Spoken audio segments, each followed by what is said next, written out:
Imagine a world where your every action, every thought, every desire is driven by an insatiable hunger for self-gratification.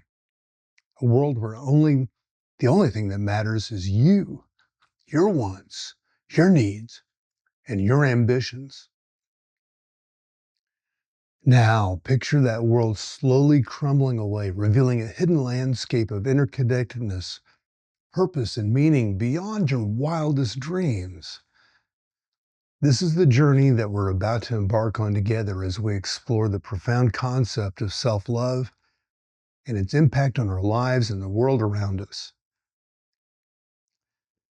I'm Roach, Mark Roach. Welcome to Transcendent, my YouTube channel about a perspective formed from a journey that I've taken around the world through life, crossing a wide spectrum of human experience from high to low, as well, most people in American society define high and low.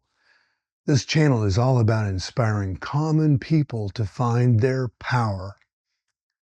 Let's dive into the fascinating world of self-love and its counterpart, a higher principle that shapes our existence in ways that we often fail to recognize.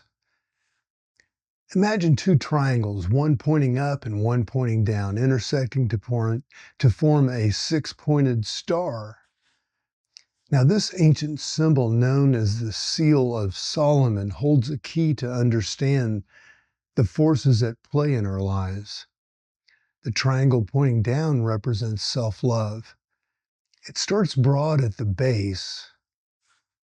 its base, encompassing all of our personal interests and desires and ambitions. As it narrows towards the point, it shows how our concern for things beyond ourselves diminishes. We care deeply about our immediate surroundings and our personal affairs, but our interest wanes as we move further from our own sphere of influence. This self-centered perspective often leads us to ask, what does this have to do with me? When you're confronted with issues or ideas that seem distant or unrelated to our own personal lives. Now let's consider the other triangle, the upward pointing triangle.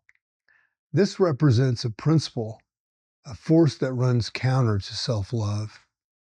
It's broad at the top and narrows to a point at the bottom, intersecting with this self-love triangle.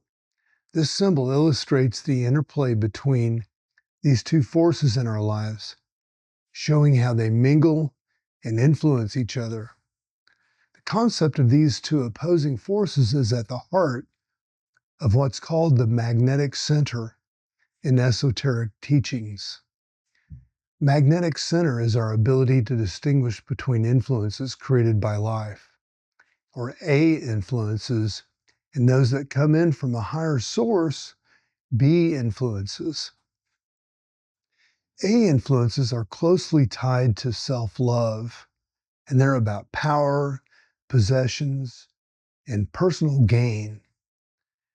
Now, B influences, on the other hand, they're harder to explain. I mean, they're forces behind the truly marvelous aspects of our culture that can't be attributed to self-interest or personal advantage.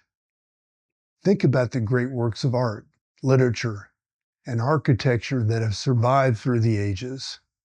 Consider the teachings of the saints, the ideals of chivalry and the pursuit of knowledge for its own sake. These are all expressions of something beyond the narrow confines of self-love.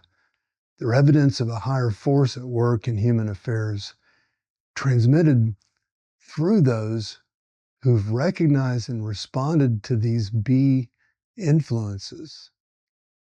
Without this extraordinary wave of higher influence, would be nothing more than barbarians or robots focused solely on our own greed and narrow interest. It's this force that elevates us, that gives us a glimpse of something greater than ourselves. But recognizing these influences theoretically is one thing. Seeing how they play out in our own lives is another matter entirely. This is where self-observation comes in. It's a crucial practice in many spiritual and philosophical traditions, and for good reason. By observing our own motivations, we begin to see the true nature of our actions and behaviors. Try asking yourself, why am I doing this? Or why am I saying this? Or why am I behaving in this way? These questions can be uncomfortable because they strip away the layers of self-justification that we often use to protect our ego. It's a process of undressing, of removing the imaginary robes of self-righteousness that we clothe ourselves in. This kind of self-examination is at the heart of many spiritual practices. It's not about making ourselves feel guilty or inadequate, but about gaining a clearer understanding of our true nature and motivations. As we deepen our self-knowledge, we may find ourselves naturally letting go of many of the manifestations of self-love that we've disguised as something more noble or genuine. The goal of this inner work is to separate us from what's false in ourselves. It's a long journey, but a real one. Esoteric teaching isn't something made up or fantasy. It's arguably the most real thing in the world, more real than material possessions or even other people. It's about developing a deeper honesty with oneself, a sincerity that goes beyond the requirements of everyday life. Now let's return to our symbol of the two intersecting triangles. The upper triangle pointing downward, representing a force that's opposite of self-love. If you're certain that this is physical life, that physical life is all there is, if you derive all your meaning from it, and if you think only in terms of it, then this upper triangle is not active in your life. But for those who sense that there's more to existence than what meets the eye, this upper triangle becomes a powerful force of transformation. We can't change the physical reality of the world around us, but we can transform our experience of it by finding new meaning. The mind is the first transformer. By thinking in new ways, our attitudes change, and so does the meaning we derive from the world. But to think in new ways, we need to be open to new knowledge and new ideas. This sounds simple, but in practice, it's incredibly challenging. We're so attached to our opinions, so identified with our current way of thinking, that accepting new ideas can feel like a monumental task. It's like the mythical labors of Hercules, one of which was to clean the aged stables filled with years of accumulated dung. In the language of parables, this dung represents our negative emotions, our petty viewpoints, our personal values, and our self-love. Just as Hercules diverted a river to clean the stables, we need a flow of truth to clean our minds. This truth comes from the esoteric teachings, which provide insights into the ways, ideas, and efforts necessary for inner change. This esoteric knowledge can change and free us from the continual, inadequate, uneasy feelings that many of us carry around. But here's the catch: this work isn't for everyone. If you're content with yourself as you are, it might be better to remain that way. The work of inner transformation can be deeply unsettling and is not something to be taken lightly. In the language of esoteric teaching, a good householder is someone who does their job properly and decently, fulfilling their responsibilities without believing it leads anywhere beyond this life. This person might not yet have fully developed the magnetic center, but they're on the path. The way of the good householder is a legitimate path of inner growth, but it's a very long one. There's no sense of the upper triangle yet, but only a vague dissatisfaction with the lower triangle of self-love. However, this dissatisfaction is genuine, and that's crucial. It's far better than pretending to understand higher truths when you're still fully identified with self-love. In fact, pretending is considered one of the gravest errors in esoteric work. The work is based on sincerity, and if you don't have a deep and sincere relationship with it, trying to fake it can be dangerous. This is why it's important to think carefully about introducing people to these ideas. It's like a live wire, a 1,000,000-volt circuit. In its fullest form, it's not something to be approached casually or insincerely. So what is this upper triangle, this force that opposes self-love? Well, it's the work of inner transformation. It represents influences that come from a higher level of consciousness, what some traditions call the conscious circle of humanity. It's about thinking in an utterly different way, finding new meaning in everything that happens on earth. This principle demands a love that's quite different from self-love. In fact, it often goes against our usual notion of self. It seeks to start a struggle within us, challenging our habitual ways of thinking and being. Every idea in this work, whether it's from ancient spiritual text or more recent esoteric teachings, is about this inner struggle. It doesn't make you feel more comfortable. Quite the opposite. It makes you feel uneasy at first, then definitely uncomfortable inwardly. This discomfort has a direction and has a purpose, and it goes against complacency, the complacency of self-love or materialism or just being part of the crowd or playing it safe so you'll be able to be part of the group or the sorority or the fraternity. It's against the brittle mask that we often present to the world as ourself. If you never apply these teachings, if you never observe yourself through the lens of this work, if you never judge yourself by its standards, you'll remain as you are. A spark is necessary to start the process of transformation. You need to catch fire to see that you're in the presence of something real, something finely made, gentle, delicate, and beautiful.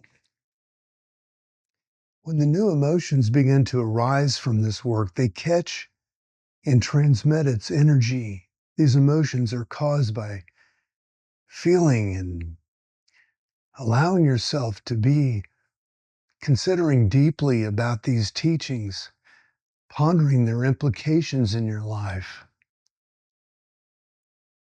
If you don't really need this work, nothing will happen. And how many people truly need it?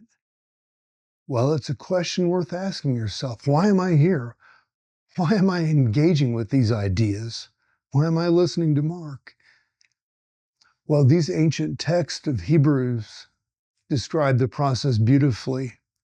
For the word of God is living and active and sharper than any two-edged sword and piercing even to the dividing soul and spirit of both joints and marrow and quick to discern the thoughts and intents of the heart. And there is no creature that is not manifest in his sight.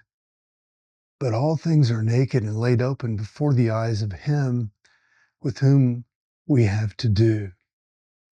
This description captures the essence of the work we're discussing. It's a living, active force that penetrates to the very core of our being, revealing our true thoughts and intentions. It strips away our pretenses, leaving us naked and exposed before a higher truth. The symbol of the two intersecting triangles, the Seal of Solomon, teaches us that there's always a higher level of acting on the lower level. But this doesn't mean that the lower level always receives or recognizing these higher influences. In fact, for a long time, we might not understand them at all. The new thoughts and feelings they bring might seem like total nonsense to us at first. When a person develops a magnetic center, when their level of being is characterized by an openness to these higher influences, they begin to sense this reality of this upper triangle. But if someone is entirely immersed in self-love, materialism, joining and being part of the crowd, entirely identified with their personal interest and sensory experiences, then they remain insensitive to these higher influences. For such a person, there seems to be nothing beyond the material world. The journey from self-love to a higher one, from a narrow focus on personal interest to a broader awareness of our interconnectedness. This is a great adventure of human consciousness. It's a journey that requires courage, honesty, and a willingness to question everything that we think we know about ourselves and the world. As we navigate this path, we begin to see that true fulfillment doesn't come from satisfying our ego's endless demands, but from aligning ourselves with something greater. We start to recognize the limitations of self-love and open ourselves to a more expansive, inclusive way of being. Now, this doesn't mean we stop taking care of ourselves or pursuing our goals. Rather, we do so from a place of greater awareness, understanding how our actions affect others and the world around us. We begin to see ourselves as part of a greater whole, recognizing that our true well-being is inseparable from the well-being of others and our environment. The work of inner transformation is challenging, often uncomfortable, and at times even painful. But it's also deeply rewarding as we peel away the layers of our conditioned robotic responses and habitual patterns. Then we discover a depth, a richness to life that we never knew existed. We begin to see beauty in unexpected places, to find meaning in what once seemed mundane. Our relationships deepen as we learn to truly listen and empathize with others.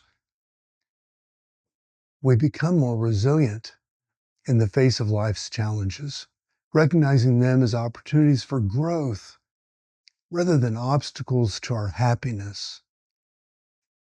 We define success and failure in new ways, our own ways, driven by this new internal life, these higher forces that are working through us. This journey isn't about reaching a final destination or achieving some perfect state. It's an ongoing process of discovery and growth. Each step we take reveals new horizons, new challenges, and new opportunities for understanding ourselves and our place in the world. As we continue on this path, we may find that the destination between the lower and upper triangles begins to blur. We start to see how self-love, when purified and expanded, can become a force of good in the world. We learn to love ourselves not for our accomplishments or our possessions, but for our essential nature as conscious beings, capable of growth and transformation. At the same time, we become more attuned to the higher influences represented by the upper triangle, and we learn to recognize and respond to those moments of insight, inspiration, and connection that point us toward a greater truth. We become more adept at distinguishing between the voices of our ego and the whispers of our higher self.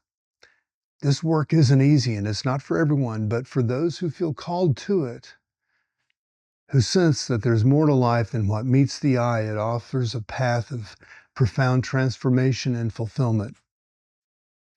It's a journey that can lead us from the narrow confines of self-interest to the boundless expanse of universal love and understanding.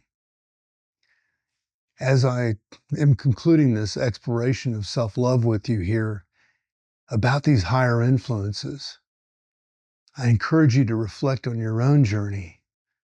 Where do you see the influence of self-love in your life? Where do you catch a glimpse of something greater? How might you open yourself more fully to the transformative power of these higher influences? Remember, this work is deeply personal.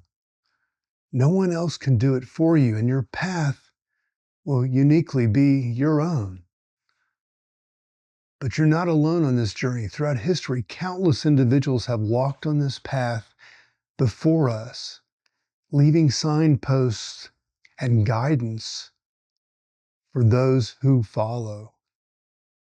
As you continue on your own self-journey of self-discovery and transformation, may you find the courage to face your truths, the wisdom to discern your path, and the love to embrace all aspects of yourself and the world around you. Here's a quick summary. Number one, the concept of self-love is represented by a downward pointing triangle, showing how our interests narrow as they move away from our personal concerns. Two, an upward pointing triangle represents a higher principle that counteracts self-love, symbolizing influences from a more conscious level of humanity. Three, the intersection of these triangles, known as the Seal of Solomon, illustrates the interplay between self-love and higher influences in our lives. Four, the magnetic center is our ability to distinguish between influences created by life, or A influences, and those from a higher source, B influences. 5, self-observation is crucial for understanding our true motivations and separating ourselves from false aspects of our personality. 6, esoteric teaching aims to transform our understanding of life by introducing new ways of thinking and finding meaning. 7, the work of inner transformation is challenging and not suitable for everyone, requiring sincerity and a genuine need for change. 8, true fulfillment comes from aligning ourselves with something greater than our individual egos, recognizing our interconnectedness with others and the world. 9, the journey of inner transformation is ongoing, leading to a deeper appreciation of life and more meaningful relationships with others. 10, this work is deeply personal, but we're not alone on the path, as many have walked this path before us, leaving guidance for those who follow. I'm Mark Roach, wishing you all the best.